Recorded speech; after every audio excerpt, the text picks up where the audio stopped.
Welcome, listeners, to another episode of Listen, Learn, and Love, hosted by Richard Osler. I guess on today's podcast, there are three individuals I think you know well: Ben Schilaty, Clare, Dalton, and Liz Macdonald. Welcome to the podcast. We're thrilled to be here. Thanks for having us, Richard. It's going to be a good episode. As you may know, listeners, Questions from the Closet's a terrific podcast. I've listened to many of those episodes. And then I became aware that Questions from the Closet became all out in the open. And I thought it was great. And then I noticed that there were more hosts on the podcast. And I thought to myself, I want our listeners to be able to continue to connect with Questions from the Closet. And I thought it would be good to have some of the hosts of that podcast come on this podcast and just explain the history behind the rebranding. Usually when something like this happens, there's a lot of thought that goes into this. And so I'm thinking there was a lot of thought, strategic thought. And I just wanted you, our listeners, to kind of hear the backstory from the stakeholders of All Out in the Open. I think there's 6 hosts on that podcast. I've got, there's 3 here that you'll be hearing from: Dr. Ben Schilaty, Clare, Dalton, and Liz Macdonald. And I will kind of let them introduce themselves. We will link, obviously, in the show notes to each of them has a bio on the web page for that podcast and a little bit of history. We'll put that in the show notes, but I'll turn it over to any of you that want to take the lead at this point. Yeah. Well, Richard, I'll just give you like an origin story of the podcast, and then I'll let Clare and Liz share as well, because I'm so thrilled to have them here and just so thrilled to be involved with them. So Questions from the Closet went on for 4 years. And Charlie and I just got to a point where we felt like the project was wrapping up, but we weren't really done sharing things yet. And one of the things Charlie said to me once, like, I would mention stories from Tucson. And I hadn't lived in Tucson for 7 years. He's like, Ben, you keep talking about the past all the time. And when because Questions from the Closet was question based, listeners would send in questions, and then we would answer those questions or discuss them. And then I mentioned to Charlie, I was like, well, Charlie, you're married and you've almost never talked about that on the podcast. And we realized that we were talking about the past and not talking about our present and our future. And so we decided to shift the tone from talking about what it was like to be in the closet to how we wanted to move forward in our lives.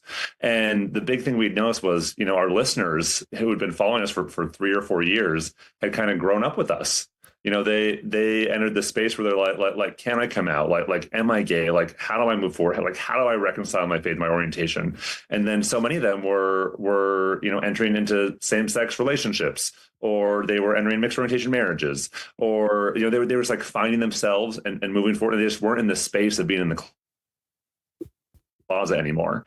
And we thought, well, we want a podcast that's going to be more forward thinking instead of backward looking. And that was where we decided to change the format a bit.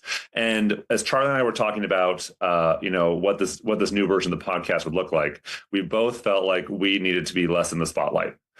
We both love the spotlight, so we're staying in it still, so don't worry about that. But we wanted other people to be involved. And so we thought about, who do we know? What are the things we want to cover, and who would be a good fit? And one of the recent episodes we've done with Questions from the Closet was Charlie and I had read the whole Book of Mormon over 2 months, and we did an episode talking about that. And we got so much feedback from the episode. People saying, like, I really needed that. It was very uplifting. It made me want to read the scriptures more. And so we thought, okay, we need to have a scripture-based episode. And who's the best person for that? Clare, Dalton. And so we asked Clare to join us. And then we had been told so many times, like, you are 2 white guys in Utah. We want to hear about other people. And really we thought, well, we want to share more stories about people all over the church, and who would be the best person to do that. And one of the people who would talk to us the most about wanting more diverse voices was Yesse Wilson. And so Yesse Wilson hosts an episode called Out and About, where he takes on a tour of the LGBTQ experience around the church. And then we also wanted to are like, okay, this is great. I love the podcast, but like, what can I do? How can I like build things in my community? And so we decided to have a community building episode once a month. And we thought, well, who would be good for that? And I thought Michael Soto. Michael would be great for that. And I'm not sure I told all the hosts this, but I did some research on everyone, just like see what they were like on Mike before we invited them. So Michael used to have a podcast called Gender Curious. And so I pulled up an episode just to like hear him as a host. And he just happened to be interviewing Liz. And I was like, no, this is the dream team. Liz and Michael would be perfect together. And Liz is doing so much cool community building stuff. So that's kind of how the host got to be involved. And the name All Out in the Open, no one should ever know this story because it's so boring. But we struggled to come up with a new name for the podcast, like really, really struggled. And we came up with like 30 different names that we liked, and then they were all taken. Like every single one was taken. And the one that just like really hit us was Out in the Open, because we were like questions in the closet, like we were in the closet, now we're out in the open. But that was already taken. There's already an organization called that. And then Charlie said, well, what if we just call it All Out in the Open? And I was like, yes, that feels right. Like how can we live our lives out in the open? Like we're not hiding, we're not in fear, but we're just living out in the open. And then as we met with Claire and Liz and Yesse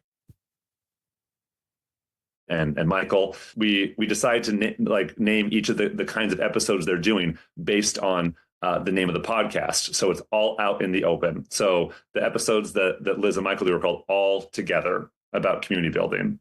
And then, yes, his episodes come from the word out. So they're out and about, and he's taking us on a tour. We're going out and about to meet people. And then All Out in the Open, Claire's episodes are in the scriptures. And then Open, the episodes that Charlie and I do are called Open Up. And we talk mostly about like therapy principles, like mental health principles, since we're both therapists, and it's been great. And we should hear from Claire and Liz now, and then I can talk a little more about some highlights I've had from episodes we've already done and things we have looking forward. Well, it made me laugh. I think I still have the note on my phone, Ben, of when we were brainstorming in St. George of names. And I think I have like at least 100 on there because I was trying to write down everyone's, and I sent it all to Charlie. And Charlie was just like, it's too much. We went through so many different just versions trying to figure out what it was. And like Ben said, it just felt right when we heard like, oh, out in the open, all out in the open. And it was one of those experiences where it just seems like things fall into place and work out the way that they're needed to. Once you find that one starting piece. And so that was really fun to be a part of and to kind of see that. But so Ben did a great job introducing it. So I'm Claire. You've heard me on here before. I've had some great conversations with Richard. And kind of my connection to this space is after the first Gather conference. Well, one of my connections, I guess there are many, but after the first Gather conference, we had a lot of people saying we want to have that feeling of Gather. How do we build that in our community? How do I build it in my family? How do I build it in my relationship with God? And so we started making the Gatherings curriculum. And so it goes hand in hand with Come Follow Me. It's studying the same chapters and content, but with an inclusive perspective, right? How do I interact with Scripture from the perspective of being LGBTQ, of wanting to be inclusive and to see people who are maybe normally left out of Scripture. And so I have been writing those with Austin Peterson. We write those and then we send them to Ben, and Ben kind of does a final review, and then we send them to Linnell Rogers, and she makes them look great and makes sure that they are ready to be digested by the world at large. And so my episode, it's just so much fun. I get to invite people to have conversations about that Gatherings content, and we just talk. So they're not scripted. I don't write down questions. We don't really talk about here's the points of what we want to make sure we get into in this podcast, because we want them to mirror the conversations that we can have with each other.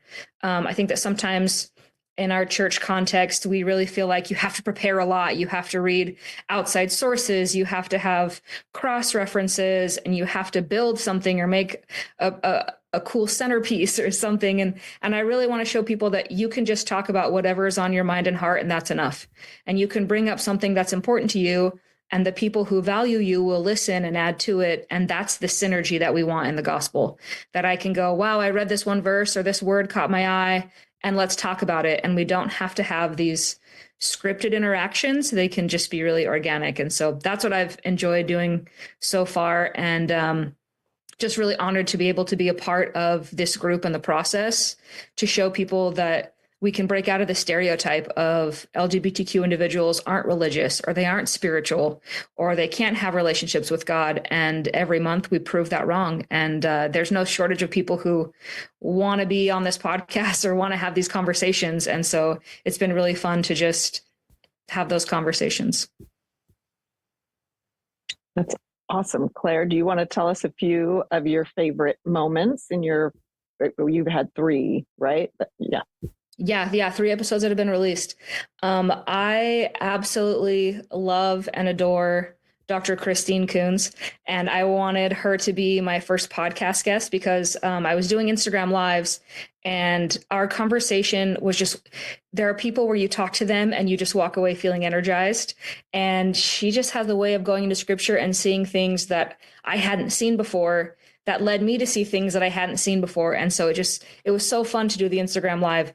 And so when I started thinking about, okay, who do I want to be this inaugural guest, it was immediately Christine. So we set it up, and she brought in, we were talking about the book of Ether, and she just brought in some great perspectives about what it feels like to be the person that's different and to be able to work through problems in different ways, and just amazing insights that I think after that episode, I grabbed my scriptures and wrote some comments in the notes. Another moment was with Tom Christofferson, who is a pioneer in this space and has plowed away for all of us to be able to have these platforms and conversations. And I was joking with him of like, oh, I don't know how to explain the difference between faith and hope. And he just gave me a definition like so fast, where he was like, boom, here's what it is. And I think the thing that stuck with me was Tom said, we make a mistake when we, and this is poorly paraphrased, but he said, we make a mistake when we equate hope with wishing. And hope is not wishing. Hope is having a belief in the certainty of the future with Christ. And I just went, why is that so simple and so perfect? And why have I never put those words together? And so that's Tom Christofferson for you. And then in the last episode with Austin Peterson, who we're working on a lot of different projects together. And so hopefully I'll mention some of those later in the podcast. But Austin just has a way of taking something that I see, and I kind of have like a murky vision of it, and Austin can crystallize it in a sentence and go, this is what you were trying to say. And that's why I have him write the Gatherings curriculum with me, because I'll have this, ethereal idea and a bunch of sentences trying to describe it that's a page long, and Austin will rewrite it into 2 sentences. And I'm like, yes, that's exactly what it should have been. And so he just does that with my thinking and my thoughts. When I'm like really frustrated on a concept, Austin can kind of pierce through that and go, here's the best part of it. So if you're looking for some cool thoughts, any of those episodes, you can't miss. I just have a quick story to share. So before the episodes are released, I listen to them just, to check for content, make sure that it's in line with, our All Out in the Open brand. And so I'm listening like with a critical lens. And so I'm not expecting to be like uplifted. I'm just like, checking for content. But so often hearing these conversations, I am just like, I'm moved, and I feel the presence of the Holy Ghost. And one of those moments was when Claire was talking with Tom, and he mentioned a story about, the AIDS epidemic. And, I'm 40, Tom is in his 60s. And so, I missed all of that. I was a kid when all that was happening. And just like hearing Tom talk about this, I just had this, and talking about hope and faith, I had this realization that Tom lived in a time that was so much harder than the time I live in now. And I hope that for the young listeners today, like they get to live in a time that is filled with more hope than the time that I got to grow up in as well. And it just made me so grateful for people like Tom who really paved the way for us to be, like all of us, to be doing what we're doing today. And Tom, like Tom's life gives me hope, and it like is the embodiment of hope. And I want to do that same thing. And I'm just grateful for the people who've done that for me. So that was just a moment I had with one of Claire's episodes. Love that. And we saved for last. Go ahead, Liz. Oh, good heavens. Well, I am just so happy to be here today. Richard, I was looking back, and when Eric and I, you interviewed us back in 2017. Wow. Can you believe that? It's been a minute. The reason why I'm in this space is because I'm really lucky, first of all. Our oldest son came out, my husband and I have 5 children, and our oldest son came out in 2016. We, had many similar experiences to lots of parents who, take this news in from a very LDS perspective. We had a few things that were really helpful to us as we embraced this path in our lives. And one was that we had really good connections to people down here in Arizona who had either walked these paths, who knew people who walked these paths, who were involved in groups, and some resources. And the further I get on into this journey, I realize that's just not the case for most people. We were just really, really, get emotional. We were really lucky to have people that we could reach out to, because it can be across the board. The parents that I speak to, it is a completely isolating experience in our faith community. And I don't want that for people, because then not only are they dealing with their own stuff, but they're not being able to be a good resource and parents to their children who are LGBTQ. And that is a travesty.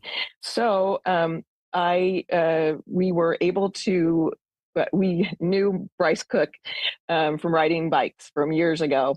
And we knew he was a resource, and he and his wife had started the All group down here. All are alike unto God, or Arizona LDS LGBTQ. And they started it like 12 years ago, and it was just a haven, a safe place. Our son was at BYU when he came out, and we were really nervous that he could get kicked out if somebody found out. That those were the days back then. And so we didn't come out to the world for a couple of years till he graduated. And actually he graduated one day. We flew home that night, and I presented at the All Conference in Arizona. And that was our public coming out. But before that, we had the All group, which was a safe place with resources and people, so we didn't feel alone. And that was important. Also, we had a group called I'll Walk With You. When we joined that group, it's a private Facebook group. When we joined that group, there were about 300 parents in that group. You just interviewed Daniel Parkinson, Richard, and he was one of the founding members of that group. And I'll be forever grateful for his work and the parents that I get to work with still. I get to be a moderator in that group. And there's over, I haven't looked recently. I think we're pushing 4,000 parents there. And it's something that is just another resource. It's not something that people have to stay in forever, but it's a great place to be able to voice concerns, to get resources, to make connections with people in their area. We have people all over the world in that group. I just met a week ago with a mom of a trans child, and she and her husband have been dealing with this child and some pretty serious mental health issues, and then other health issues that they were working with. And they're doing such an amazing job. And they've been doing this for a year and a half, and they've had no one. And I was so grateful that a mutual friend connected us. And now I've connected her with a group of, we went to lunch and just shared a whole bunch of things. That just happens a lot. And it's just such a great space to be in and to be able to do that work. Well, during the next few years, Richard came down to our house, and he rented out our whole high school auditorium and did a thing down here. I was trying to find the date. I can't remember. I don't know if you remember the year that was. It was definitely pre-COVID. It was 2017 or 2018, I think. That was amazing. And then we got to help behind the scenes with the non-discrimination ordinance, and a little in front of the scenes. And during that process here in Mesa, I got to meet Michael and Angela Huey and so many amazing people down here, and got to start working with them doing things in Washington, D.C., going and sharing our story just as parents of faith and parents of LGBTQ kids, and helping with meeting legislators and telling our stories.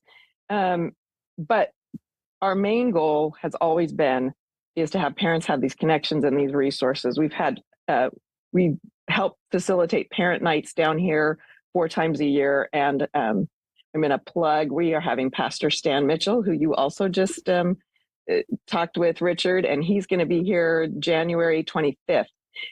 We have a dinner.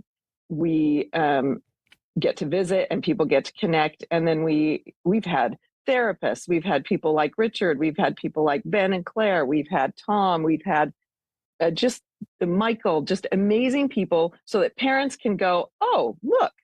Like one of my favorites was Renee and Kim Singleton come on and talk about being a gay married couple.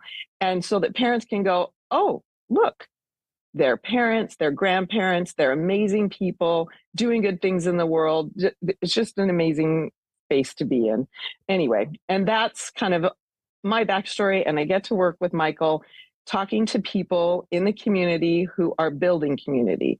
Most of the people we've talked to so far are bigger names, our mayor here in Mesa, or a city councilwoman, or Reverend Dr. Marion Edmonds Allen.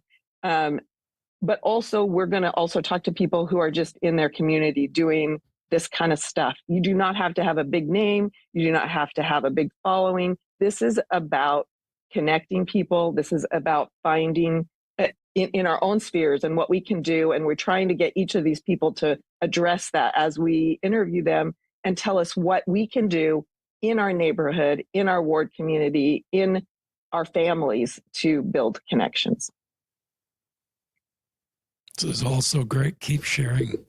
Just a quick thought on Liz and the episodes that she does with Michael Soto. I talk to a lot of people. I get a lot of DMs. I meet with a lot of people, and I have heard about Liz's parent nights and how much they have blessed people. I think all of us would agree that we're not especially remarkable people. We're just, normal people. And, Liz and her husband, Eric, just opened their door and said, come once a month, let's have dinner. Let's talk about our faith. Let's talk about our kids. And that kind of thing is life-changing for people, like absolutely life-changing. And if Liz and Eric can do it, anyone can do it. And, the thing I say all the time is all you need to change the world is a lot of love in a living room. Like that's really all you need. And so the hope with Liz and Michael's episodes about community building, or that people can listen to them, and then the Holy Ghost can speak to them and say, this is what you can do in your community. This is the little thing that you can do. Because really all you need is a lot of love in a living room. And hopefully what you heard when Liz was talking is how much she loves and cares and just wants everyone to have those parental figures that love them. Every kid, every person needs to be reminded how much they're loved. And Liz just saw a need and an opening and said, I'm going to step in and I'm going to love anybody who needs it. And as someone who in different parts of my life, over the years as I've known Liz, I've needed that, and I'm able to step into it because that's who she is. That's who Eric is. That's who Michael is. And that's the community that they're building. And it's a safe space for so many people. And I know Liz would never want the count, but someday we're going to see all those people that have passed through the walls of their rooms standing up. And it's so many people who have needed to walk in and to walk out a little bit better and a little bit more loved. So anyways, I hope you heard that. And if you ever need a friend, her name's Liz Macdonald. Love that. I was talking to a friend recently who is running an organization in her community, and someone just like praised her for the good work she was doing. It's not an LGBTQ organization, anyway. And someone like wrote her notes and like you changed my life. This is wonderful. She's like, I didn't do anything like amazing. Like I'm not an amazing person. I was like, yes, but you did it. And that makes you amazing. Because the reality is we don't have to be amazing. You just have to do it. And Richard, like you starting to elevate people's stories, on your podcast, like hundreds of people could have done that. Thousands of people could have done that, but you're the one who did it.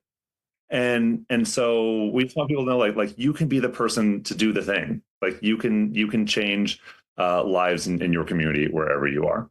I just want to talk really quickly about Yes's episodes that he does. So he's interviewing primarily LGBTQ members from different countries. So far he's taken us to the Philippines, to New Zealand, to Mexico, and we've got lots of other guests on the docket to hear more about the LGBTQ experience around the church.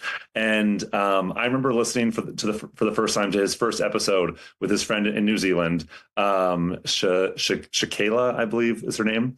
Shakela Uelese, I believe was her name. And she had so many like beautiful, like just like little nuggets of wisdom and faith. And I remember listening to that podcast at the gym and just like getting teary-eyed, hearing some of the things that she said. And Yese just has this intuition for how to ask good questions. And the last question he asked was something like what would you say to people who feel odd, who feel like they don't fit in? And her response was just beautiful. And I'm going to encourage listeners to go listen to the episode that came out in October so they can hear from her wisdom. And it's been so cool to just hear these stories, from New Zealand, from the Philippines, from Mexico that feel so similar to my own and yet are so remarkably different as well. And there's something about us as humans that is just so common, but also our circumstances are just so different. And Charlie and I have done a few episodes on our Open Up episodes.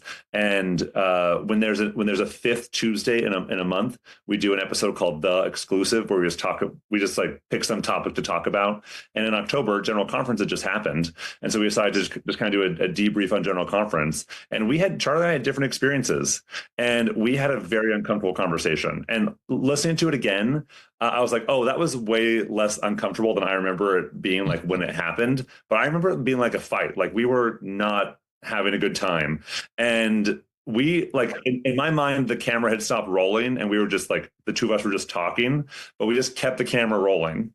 And at one point, and this got edited out, but I was like, but it was late. I was like, okay, like we're not getting anywhere. I'm just gonna go home. Like I'm good. I love you, Charlie. Like but the conversation needs it. He's like, no, we have to figure this out. So we sat back down and we just kept talking until we figured it out. And that became a two-part episode just about how to have a difficult conversation. And those are the kinds of magical things that happen where, I remember afterwards thinking, these are the kinds of things that happen all the time in families and wards. And it's hard to stay in that conversation. If we can just model just a little bit how to do that, then hopefully people can have healthy relationships where they are. And it made me, I'm going to be just a little bit of a nerd here, but going back to Yese's episodes, I love the part in church history where we get to see, especially how the church branches out over into Europe and also into Canada, and we get to hear those pioneer stories.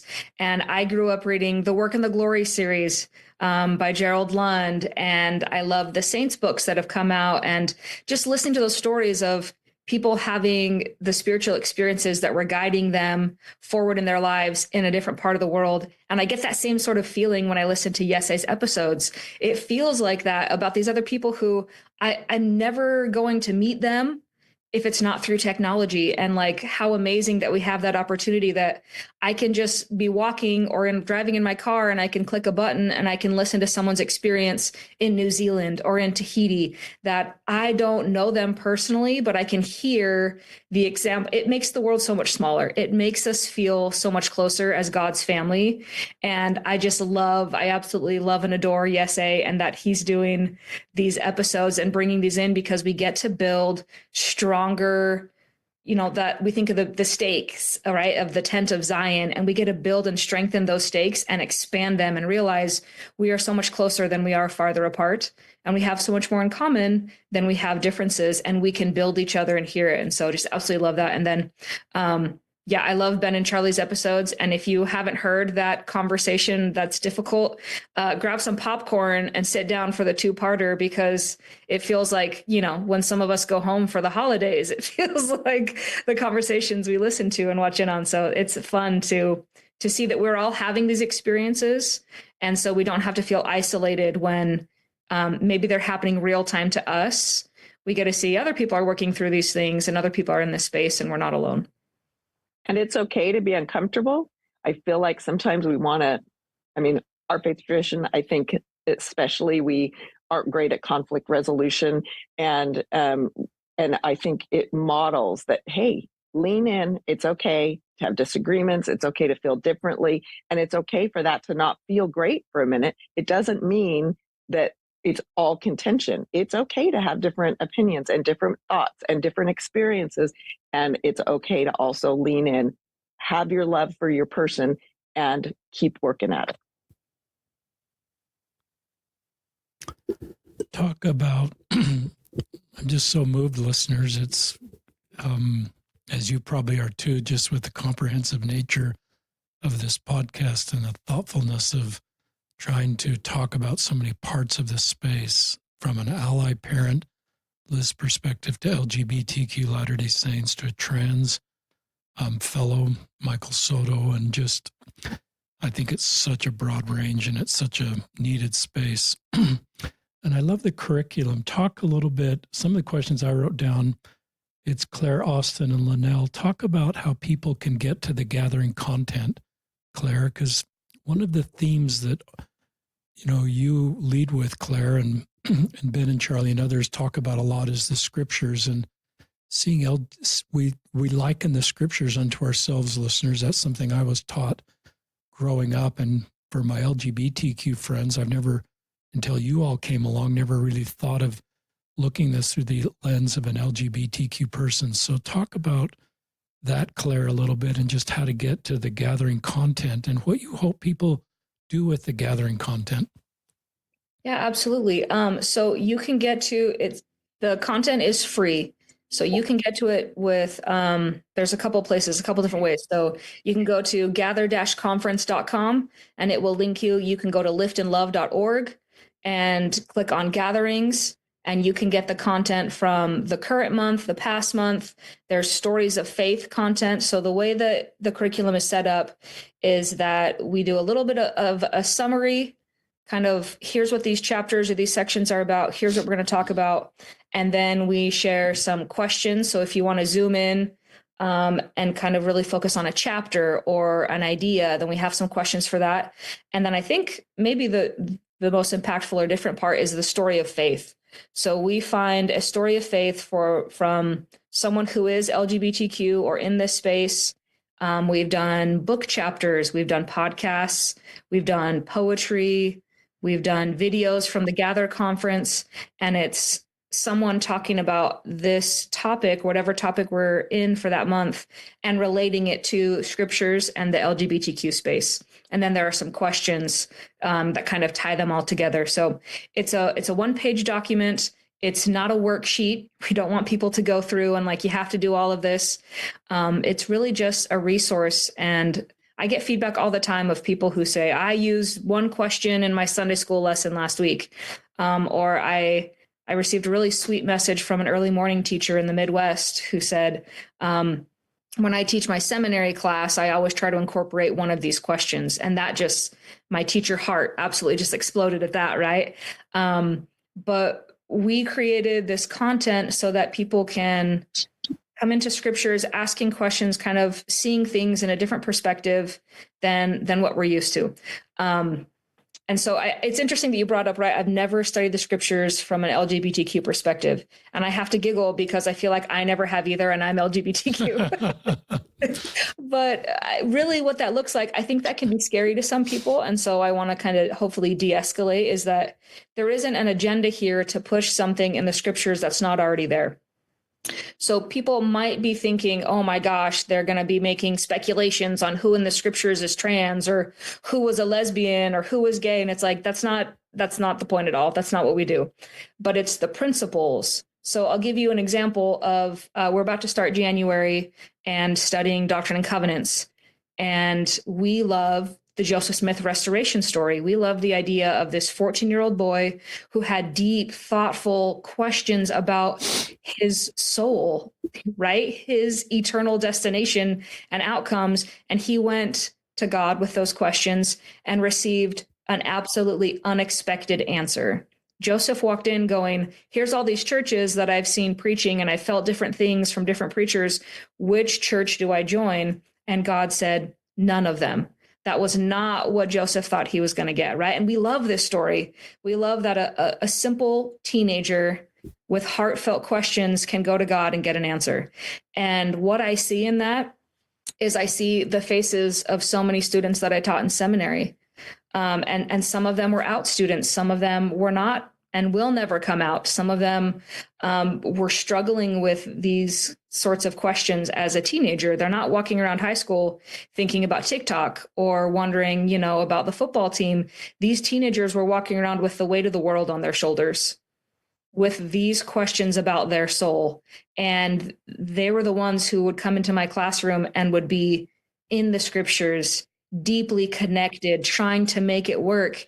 And they're receiving answers that are completely unexpected, right? A lot of people growing up in the church space think, oh, I have to get rid of this part of myself. I have to cut it out. I have to pray it away. If I serve a mission, then God will fix whatever's wrong with me, is kind of the perspective that a lot of us grew up on. And we're receiving these unexpected answers where God goes, that's not what I've asked of you.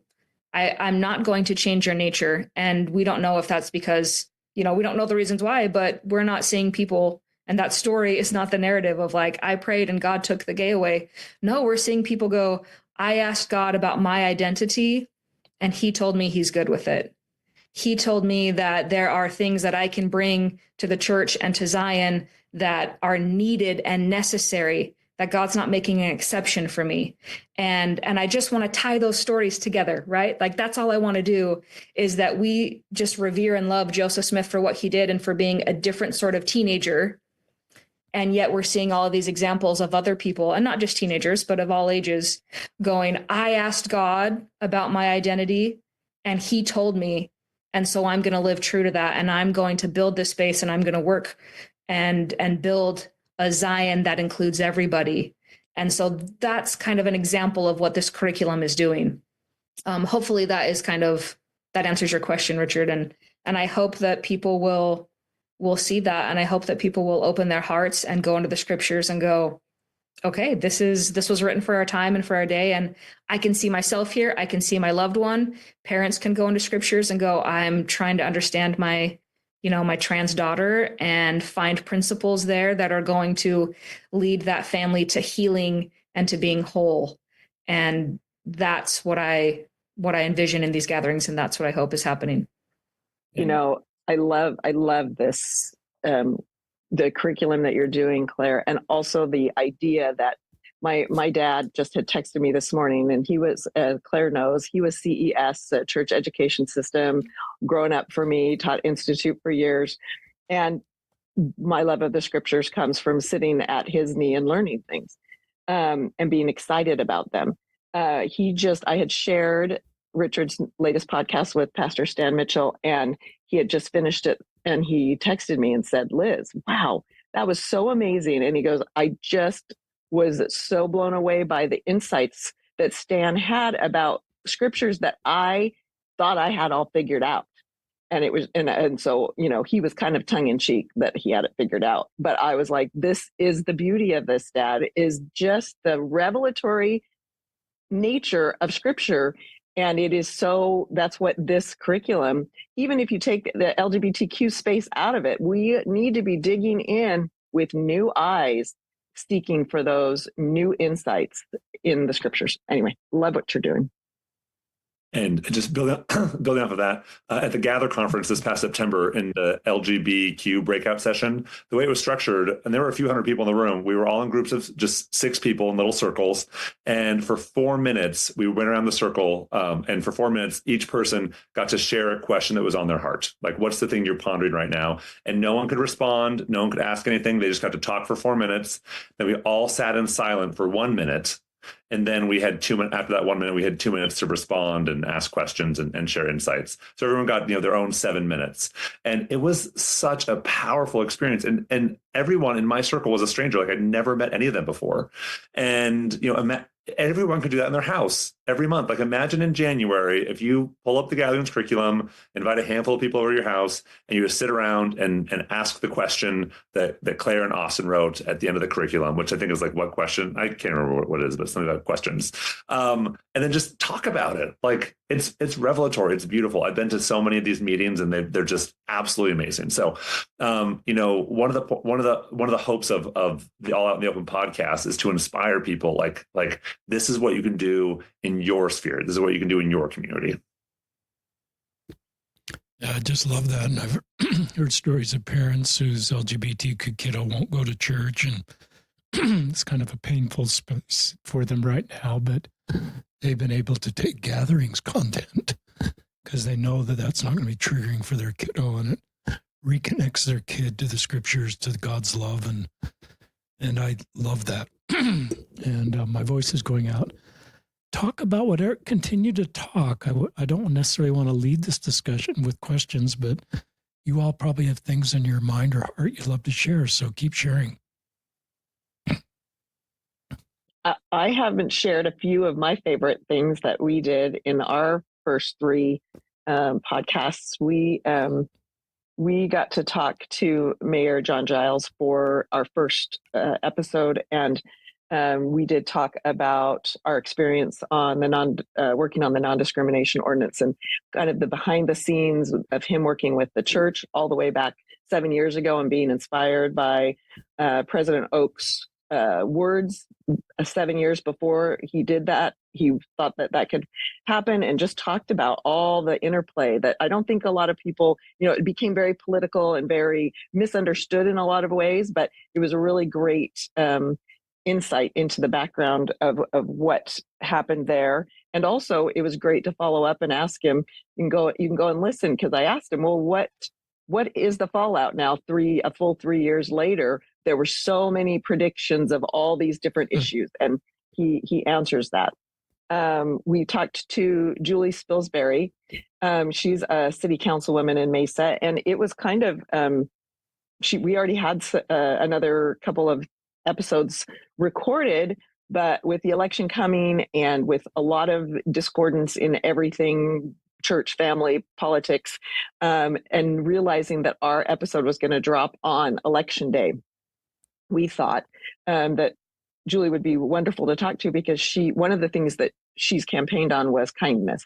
And we just had a really interesting conversation regarding having hard conversations, regarding not being able to agree on things, but still having love in our hearts and relationships with people that we don't agree with on everything. And it was we all needed that conversation at that point in time. We had a little therapy talk before we recorded, and then we were able to record. And then we got to talk to Reverend Dr. Marian Edmonds Allen. And I'm telling you what, I love so many people that I have met in this space. This woman is a bright light in the world, and I'm just so excited. That's one of my favorite things about being able to do this with Michael, is exposing people to people that I've gotten to meet and to hear their stories. One really cool thing she talked about, her whole episode was remarkable to me, but one thing that stands out is she runs a group called Parity, which works with LGBTQ homeless youth. She's centered in Utah, in Salt Lake, and then also in Manhattan. And one of the things she does is she takes these little vials of holy water, and they add cosmetic grade glitter to them. And they hand these out. They put them for the LGBTQ youth, and they just use them for all different things. And she shared this story of a trucker from the Midwest who's gay. He will never come out. In his situation, it's just not safe and okay. But as he goes around the country driving his big truck, he hands out these glitter vials to people of just a hope-filled, you're loved, you're good. And I loved that story. What a simple thing, but powerful. And then we have some really great ones upcoming. Anyway, it's just been so fun to elevate these voices so that people can hear what people are doing in all of their different spheres. Just terrific. Talk about, you've done this a little bit, Does this podcast come out weekly, and how do you rotate between the different topics? I know you mentioned like when there's a fifth Tuesday, you do something special there, but just for listeners that are, and maybe they don't need to know all the details, you can just go to the list of podcasts, but I think there's an order to all of this. Yeah. So the first episode of every month is with Liz and Michael. That's the all together episodes, and that's the first Tuesday of every month. And the second Tuesday of every month is Jesse Wilson's Out and About episode, interviewing an international LGBTQ member. And then the third episode of the month is Claire's episodes in the Scriptures. And then if there are 5 Tuesdays then in the month, then the fourth Tuesday is the exclusive with me and Charlie.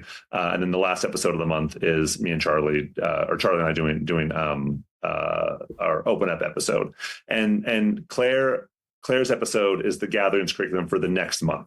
So the idea is that someone who wants to hold a gathering in their home, they can listen to the episode, at least a week before the month starts. They can get kind of start percolating on what they could talk about in their own gatherings. Yeah.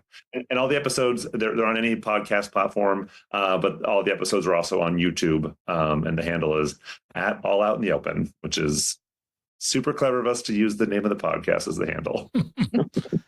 And listeners, when I went and looked, it's not like Questions the Closet ended and this is a whole different platform. It's just the same continuous stream of podcasts. So if you scroll back, you'll season 6 and earlier, Questions in the Closet.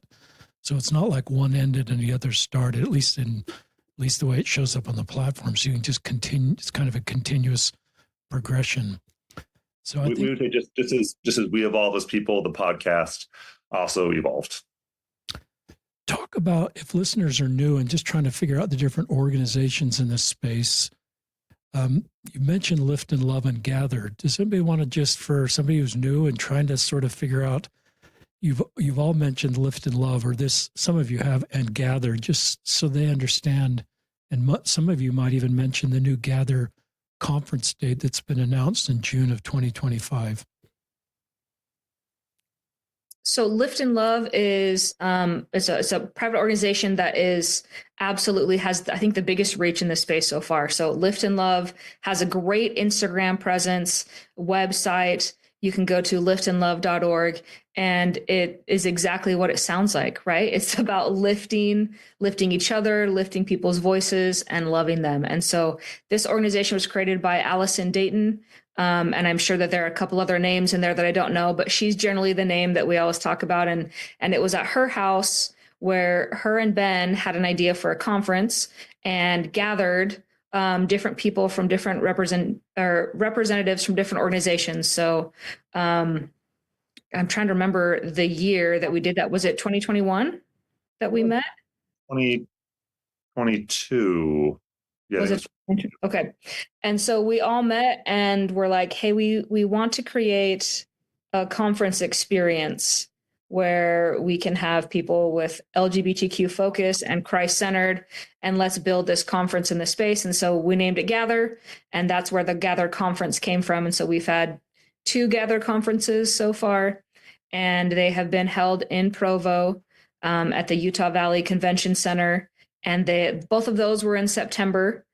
And it's a 2-day event where we would meet on Friday and have a full day of speakers and interactions and breakout sessions, and an art gallery where you can go through and see LGBTQ art and buy things from the Lift and Love store. That is a great one that's online. And then those both were in September, and we kind of realized, okay, we need to switch around the timing of this for a bunch of different reasons. So get your calendars out, because the Gather conference for 2025 is going to be at the end of June. At the last weekend of June. And talk about your youth conference, Claire. Yeah, and so what we did last year, we noticed a need. We had parents going, I love this Gather conference. Can my youth come? And the answer, of course, is yes. But as we all know, youth don't necessarily love sitting and listening to adults talk at them. They want to be with other youth, right? And so someone said, can we do something for the youth? So Austin Peterson and I decided we didn't have enough on our plates and we didn't have enough fun together. So we need to do something else. And so Austin really took charge and was like, let's create a youth program that's a youth conference. So it kind of mirrors the feel of what in this space we would be like, oh, FSY, EFY, right? Where you have kids together and they're having experiences, having fun, having spiritual experiences, all that. And so we put a team together and created a youth conference to run at the same time as Gather. It was on a different floor. And it was great. We had 60 youth who absolutely just had, from what they told us, the time of their lives, right? Being able to be with other youth who also identify as queer or allies and to just enjoy that space.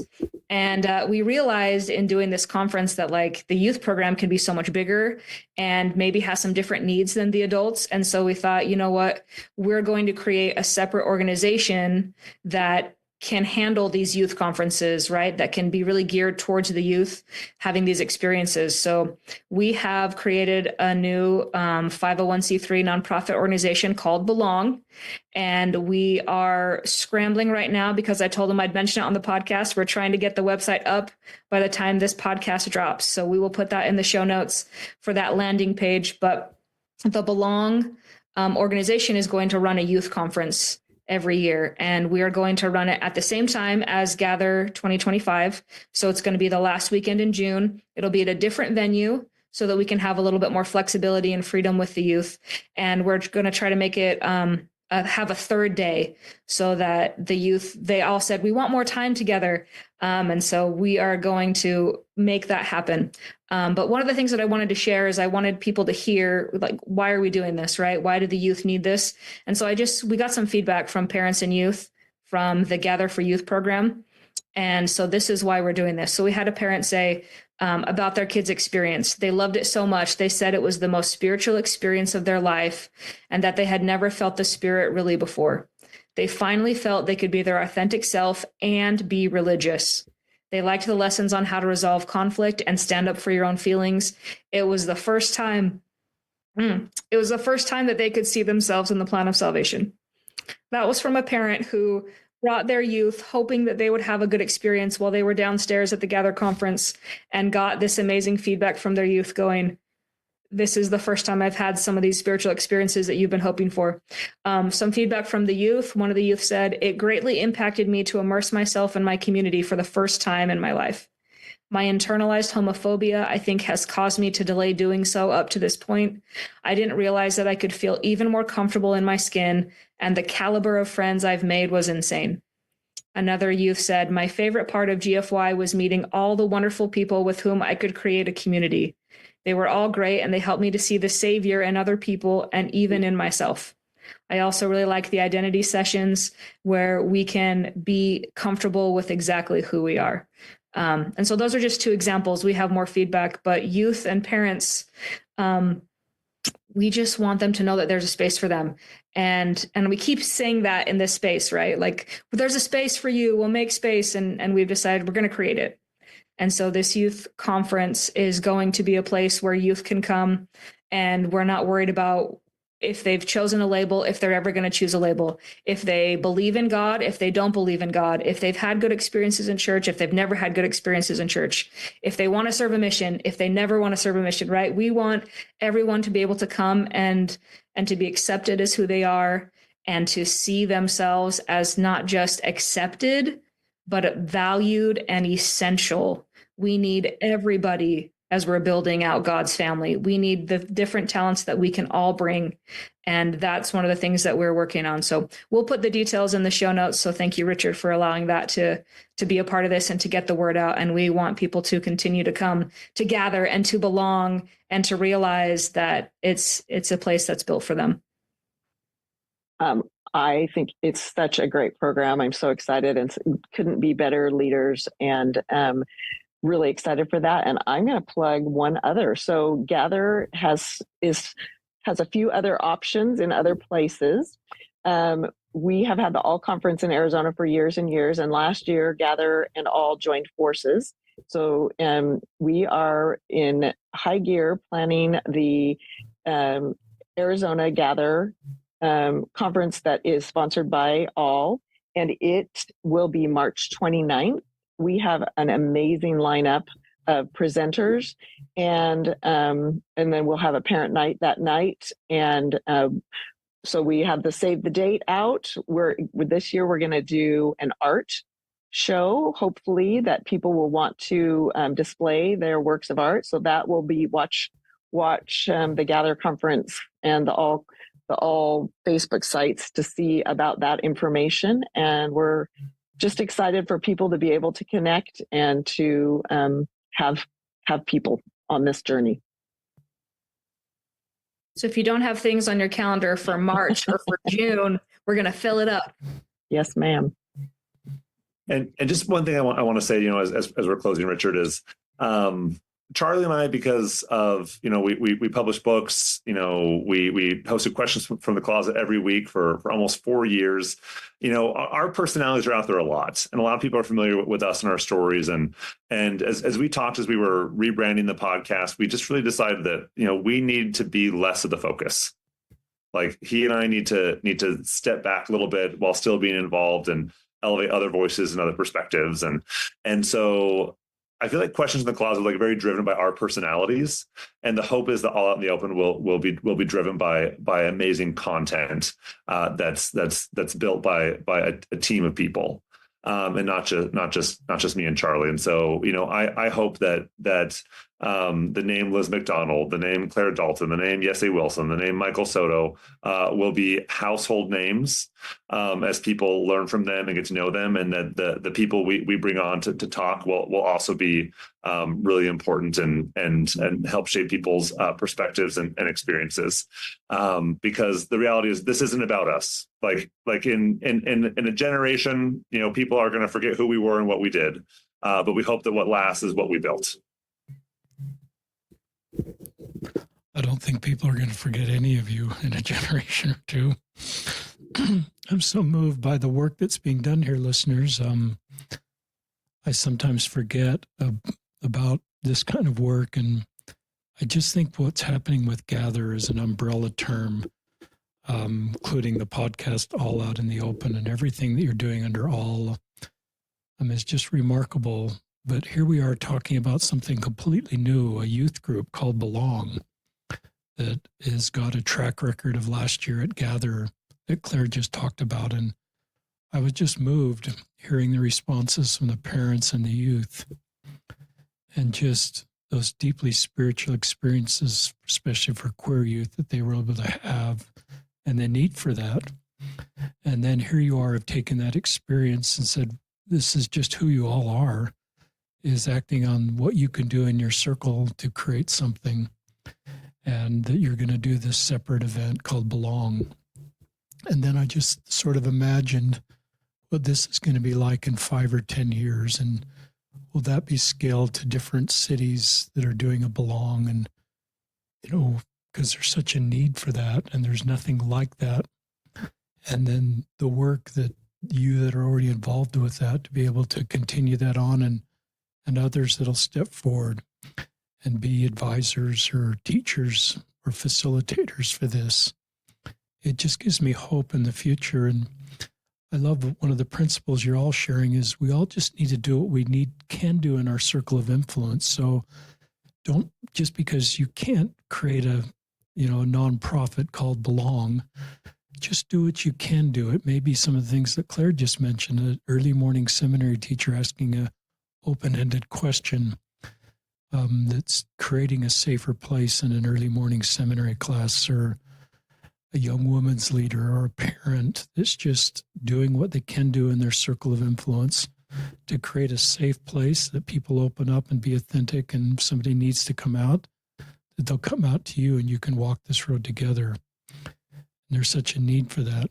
So I love all the people you've mentioned as hosts, Michael, who's not here, Charlie, who's not here, Yesé.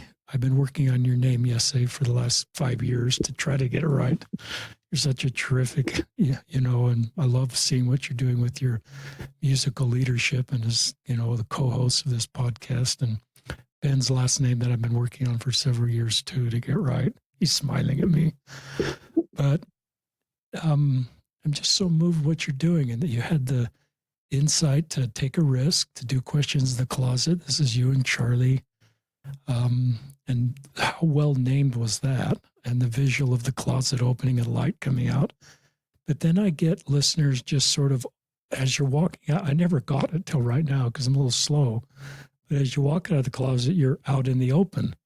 So this kind of elevated branding that you've done just makes total sense. And then to bring us additional content and what you said, Ben, about wanting to elevate voices and names that we haven't heard. And it's so thoughtful and so intuitive. And Liz, you've been a real mentor to me.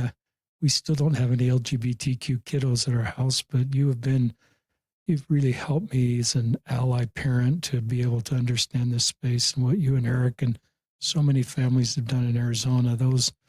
That safe place that you've created in your home for parents is just sacred as they share their experiences, and such a need for connection and community. So sometimes I get discouraged, listeners, but then I get encouraged when I am able to meet all of you and the guests you talk about, the co-hosts, the work you're doing. One of the things I love about Gather is this is a business term that I learned in business, scaling. And so Gather is not just an annual event where we come and go, but what you've done is to scale content and worldwide so that people are benefiting from Gather. And it's much more than just an annual event. And the content that you're creating with Austin and Linnell to be able to take it into individual settings, how anybody wants to use that is just, that's remarkable worldwide. And I love that model. I've seen Gather an event now, and what you've done, Liz, with the cooks in all Arizona and bringing that under the Gather umbrella. I went to Gather Southeast, so I recognize there's other groups that are kind of starting to develop groups under the Gather name. That needs to be somewhat coordinated. I'm not sure how that all works. I'm not involved with Gather directly, but I love that just what Gather is doing is scalable, and that anybody listening can do what they can do in their circle of influence. And often the Gather curriculum or the Gather model is inspiring on what we can do in our local area. We've got a few more minutes. If anybody just wants to share some closing thoughts, maybe all three of you could just take a minute or two or three or whatever you want to share in closing. I'll go first. I being in this on this podcast has given me a lot of. I've always had respect for Ben and Charlie and Richard, but doing it every week would be a monster. Quite frankly, it's a lot to find people to talk to know which way you're going to go with it and everything. Once a month is a great gig. And having a co-partner like Michael Soto is just a dream. So anyway, hats off to you who've done this. And again, it's not about me or any of us. It's about helping people to have resources, helping people to not feel isolated. And I'm just grateful for each of you and what you have done to lift people around you. And I'm just, like I said, it's been since 2016, met and connected with the best of the best. And I will also give a shout out to local leaders and neighbors and ward members who open their hearts and their minds and who come and participate in our parent nights and learn and ask questions. And I'm just so appreciative for that, as I know that's not everyone's experience. It's not always been our experience, but we are surrounded by amazing people who are willing to be uncomfortable and to love. And I think for me, that is what reading the New Testament and understanding who Jesus Christ is teaches me. And I hope to do just a little bit like what he taught. And this is one of the ways that I feel I can do that. So I'm grateful to have the opportunity. I'll go next so Claire can have the last word. Just last night, I was talking to one of my dearest friends, and she had a meeting with her stake presidency. And after sharing her story with them, she said the feeling she had that she just wasn't expecting was, I'm a pioneer. she said she had a vision in her head of walking across a field and looking back and seeing the grass trampled down where she had walked, and thinking, for the next queer person who meets with this stake presidency, they're going to have an easier path to walk than I had. And I am just so grateful for the people who pioneered a path for me to walk, so that I didn't have to walk through the field by myself all alone. And I just want to pay it forward and lay some more of that path. And the real beauty of this work is I get to work with pioneers all the time, people who are doing things for the first time, who are walking a path that no one has ever walked before. And it is just so beautiful to get to know so many amazing people. And I hope that this, one of the names we considered for the podcast was Pioneering a Path, but we decided not to do that. But this really is all about, okay, we're in a time in the history of the world that has never existed before. Like, this has never happened. We have never had openly queer people in the church before. Like, this is a new thing. And what are we going to do with that, and how will the Lord guide us? And I am so pumped to see how the Lord will continue to lead and guide us as a people. My heart really mirrors what Ben and Liz have said. And this is silly, but I'm going to share it anyways. 8-year-old me, when I was planning to get baptized as a member of the Church of Jesus Christ of Latter-day Saints, I got to pick who was going to speak at my baptism and if I wanted a special musical number. And if you know our Dalton family, you know my mom. Well, my whole family got the musical gene except for me. I'm the music appreciator, and the rest of them can all sing beautifully. But my mom has a beautiful soprano voice. And as an 8-year-old, I asked her to sing a very specific song, and it was probably confusing for everyone else, but I asked her to sing the song "A Window to His Love" because I had heard her sing it, and I really loved it. And that's just that's what's been in my head this whole time, is just thinking about these opportunities in my life that I never expected, I never would have planned. They're not on my bingo card. And just the amazing blessing that I have to just hopefully be a window to his love to somebody, for someone to see the work that we are doing in our spheres and the ability that we have, that someone can see through me. And you can forget my name, and I'm fine with that. But if you can see through me and see the Savior, and that's what being in this space has meant to me. That's what being a teacher was like for me. And just what an incredible blessing and gift and miracle that is. And that's what this feels like, is that we're all just piecing together these windows for the Savior to shine his love on all of us, and for everybody to receive that love, that hope, that commitment to Christ and covenants that's there. And so I'm just so grateful for that. And as I step into these spaces, and as I've come out over the years and done different things, one of the things that I guess in coming out, I really worried about was, I thought God was going to fix me, right? How can God fix me and heal me? And the healing has had nothing to do with me being gay. The healing has come from the trauma that I gave myself, or that I absorbed in our world and not understanding. And every time I get to talk about it, every time I get to be in these spaces or have these conversations or sit down and get into scriptures and write the gatherings curriculum, a little piece of my heart heals. And I think the biggest example of that was with the youth program in September. And we had an experience sharing at the end where everyone got to share whatever they wanted. And we had some people sing and we had some people dance. And I looked at Austin and we both were just in tears, because we got to see what we wish we had had as youth. If we had been able to say those things out loud and to share the thoughts and feelings that we were really having. We didn't get those, but we're having them now. And so that is just one of the things that I keep coming back to, is I'm healing. Little parts of me get to heal every time we do these. And so when I talk to you, Richard, another little part heals. When I listen to all of the things that Liz is doing and talking with Michael, those episodes, I heal a little bit. When Ben calls me up and says, "Claire, I have an idea," I start sweating, but then I heal a little bit. And I'm so excited to do that with Belong, of just to see youth building that connection with themselves and to heal earlier. and to use that energy that I used to hide, that I used to have shame and hate myself. They get to use it to build the kingdom of God and to build community in the world. And man, is that a world I want to be a part of.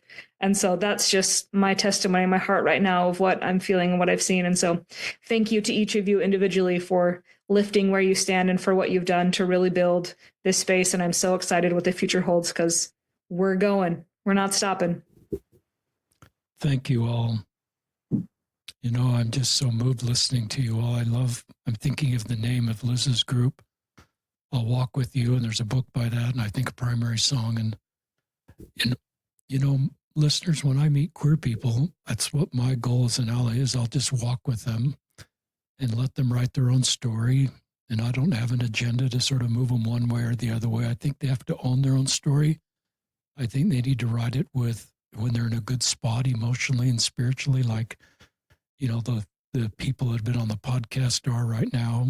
I love Clare talking about the healing. I think, you know, don't want to single Clare out, but if Clare's writing her own story, I think she's in the best place to do it, because I think she's coming from a position of strength and intention of understanding.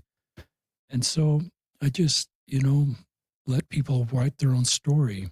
And my job as an ally, as a Latter-day Saint, to walk with them. And then, as Clare taught in a Gather meeting that I was at last September, in her talk, she says, at the end of the day, you know, each of us is going to be alone with Christ and be judged on our lives. And it gave me peace just to let people, you know, write their own story. And I won't be there in that conversation. I can just leave that all at the Savior's feet and just support people as they're making their way forward. And in the individual paths they feel is best. And I don't like to make someone a hero one day for being on one path and the villain the next day for being on another path. They're just the same person doing the very best they can. And my job is to just walk with them. And so that's sort of the framework I take to this space. And it's relieving because I don't have to just honor everybody's individual agency and walk with them. So in the show notes, we'll link to all the things we've talked about. This podcast, obviously, the Facebook group that Liz talked about, I'll Walk With You, for parents that have queer kiddos. Gather, in which you can get to the Gather belonging, Gather curriculum, the new Belong youth group that Clare talked about. And we'll also link to the sign up for the All Arizona Gather, probably said that backwards, in March 29th that Liz talked about. It's just a terrific one-day event that's just packed with great speakers and a wonderful spirit, lots of community. So grateful for all three of you, Liz, Ben, and Clare, and all the people you represent that are part of this effort. And we're just grateful to have all three of you on the podcast. And this is Richard Osler signing off from another episode of Listen, Learn, and Love.